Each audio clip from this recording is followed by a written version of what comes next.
कात्यायनी अमरकोश में पार्वती के लिए दूसरा नाम है। संस्कृत शब्दकोश में उमा, कात्यायनी, गौरी, काली, हेमावती व ईश्वरी इन्हीं के अन्य नाम हैं। शक्तिवाद में उन्हें शक्ति या दुर्गा, जिसमें भद्रकाली और चंडिका भी शामिल हैं, प्रचलित हैं। यजुर्वेद के तैत्तिरीय आरण्य में उनका उल्लेख प्रथम किया है। स्कंद पुराण में उल्लेख है कि वो परमेश्वर के नैसर्गिक क्रोध से उत्पन्न हुई थी, जिन्होंने देवी पार्वती द्वारा दी गई सिंह पर आरूढ़ होकर महिषासुर का वध किया। वो शक्ति की आदि रूपा हैं, जिसका उल्लेख पाणिनि व पतंजलि के महाभाष्य में किया गया है, जो दूसरी शताब्दी ईसा पूर्व में रचित है। उनका वर्णन देवी भागवत पुराण और मार्कंडेय ऋषि द्वारा रचित मार्कंडेय पुराण के देवी महात्म्य में किया गया है, जिसे 400 से 500 ईसा में लिपिबद्ध किया गया था।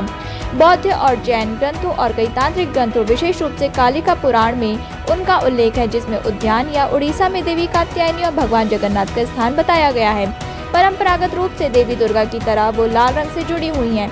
नवरात्रि उत्सव के षष्ठी को उनकी पूजा की जाती है। उस दिन साधक का मन आज्ञा चक्र में स्थित होता है। योग साधना में इस आज्ञा चक्र का अत्यंत महत्वपूर्ण स्थान है।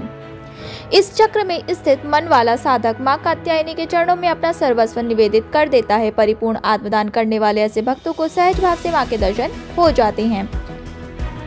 मां का नाम कात्यायनी कैसे पड़ा, इसकी एक कथा है।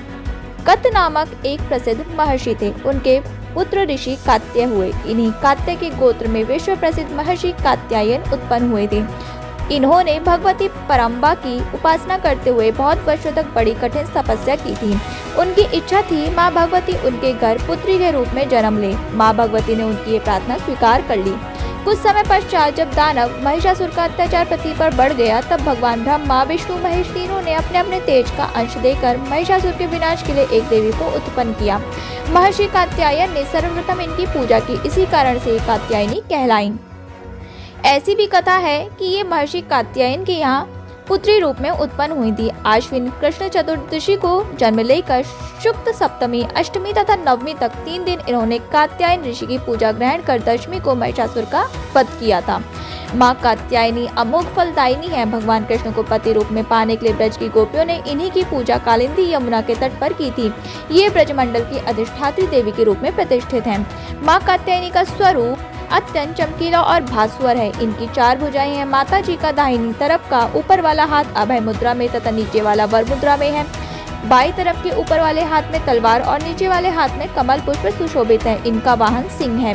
माँ कात्यायनी की भक्ति और उपासना द्वारा मनुष्य को बड़ी सरलता से अर्थ, धर्म, काम, मोक्ष चारों फलों की प्राप्ति हो जाती है। वो इस युग में लोक में रहकर भी अलौकिक तेज और प्रभाव से युक्त हो जाता है।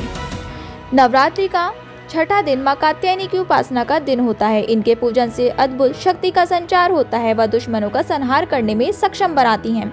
इनका ध्यान गोधूली बेला में करना होता है। प्रत्येक सर्वसाधारण के लिए आराध्य योग्य यह श्लोक सरल और स्पष्ट है। माँ जगदम्बे की भक्ति पाने के लिए इसे कंठस्थ कर नवरात्रि में छठे दिन इसका जाप करना चाहिए। या देवी सर्वभूतेषु शक्ति रूपेण संस्थिता, नमस्तस्यै नमस्तस्यै नमस्तस्यै नमो नमः।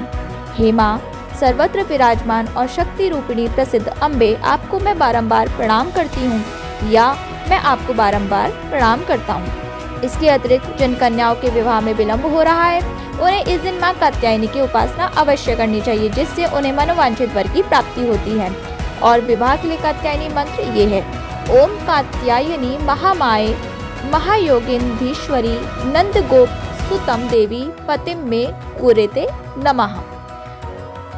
माँ को जो सच्चे मन से याद करता है, उसके रोग, शोक, संताप, भय आदि सर्वथा विनष्ट हो जाते हैं। जन्म जन्मांतर के पापों को विनष्ट करने के लिए माँ की शरणागत होकर उनकी पूजा उपासना के लिए तत्पर होना चाहिए।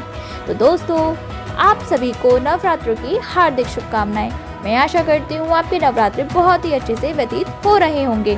तो दोस्तों, अच्छे से पूजा पाठ करो, व्रत करो, फलाहार करो, माँ के गुणगान करो, भजन कीर्तन करो, सत्संग करो और हाँ, बस स्ट्रे एनिमल्स को फीड कराना बिल्कुल मत भूलिएगा। मैं चलती हूँ अब। जय माता दी।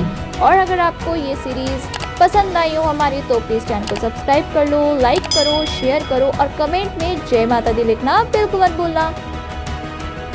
बोल सच्चे दरबार की जय।